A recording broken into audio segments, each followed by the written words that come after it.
আসসালামু আলাইকুম ওয়া রাহমাতুল্লাহি ওয়া বারাকাতুহু। আলহামদুলিল্লাহ ওয়াসসালাতু ওয়াসসালামু আলা রাসূলিল্লাহ আম্মা বাদ। সুপ্রিয় দর্শক শ্রোতা, কোরআনে বর্ণিত এমন একটি দোয়া আছে যে দোয়াকে সর্বশ্রেষ্ঠ দোয়া বলে আখ্যায়িত করা হয়েছে। যে দোয়াটি প্রিয় নবী সাল্লাল্লাহু আলাইহি ওয়াসাল্লাম সবসময় পাঠ করতেন। যে দোয়াটির মধ্যে আল্লাহর কাছে দুনিয়ার কল্যাণ, আখিরাতের কল্যাণ এবং জাহান্নামের আযাব থেকে মুক্তির জন্য প্রার্থনা করা হয়েছে। দোয়াটি সূরা বাকারার 201 নং আয়াতের মধ্যে উল্লেখ আছে। বুখারী শরীফের ৬৩৮৯ নং হাদিসে হযরত আনাস রাদিয়াল্লাহু আনহু থেকে বর্ণিত, তিনি বলেন, প্রিয় নবী সাল্লাল্লাহু আলাইহি ওয়াসাল্লাম অধিকাংশ সময় এই দোয়াটি পাঠ করতেন।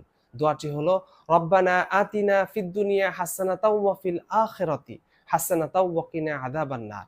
হে আল্লাহ, আপনি আমাদেরকে দুনিয়াতেও কল্যাণ দান করুন, আখিরাতেও কল্যাণ দান করুন এবং আপনি আমাদেরকে জাহান্নামের আগুন থেকে রক্ষা করুন। একটি ঘটনা বর্ণিত আছে, বিখ্যাত সাহাবী হযরত আনাস ইবনে মালিক রাদিয়াল্লাহু তাআলা আনহু তখন অসুস্থ, চলতে ফিরতে অক্ষম। তার কাছে বসরা থেকে একদল লোক এসে বললেন, হে আনাস রাদিয়াল্লাহু তাআলা আনহু, আপনি রাসূলুল্লাহ সাল্লাল্লাহু আলাইহি সাল্লামকে দেখেছেন। আপনার মতো সৌভাগ্যবান মানুষের কাছে দোয়া নেয়ার জন্য আমরা বসরা থেকে এসেছি। আপনি আমাদের জন্য দোয়া করুন। হযরত আনাস ইবনে মালিক রাদিয়াল্লাহু তাআলা আনহু হাত তুলে রব্বানা আতিনা ফিদ দুনিয়া হাসানাতাও ওয়া ফিল আখিরাতি হাসানাতাও ওয়া কিনা আযাবান নার বলে দোয়া করলেন। বসরার লোকেরা বললেন, আরো কিছু দোয়া করুন।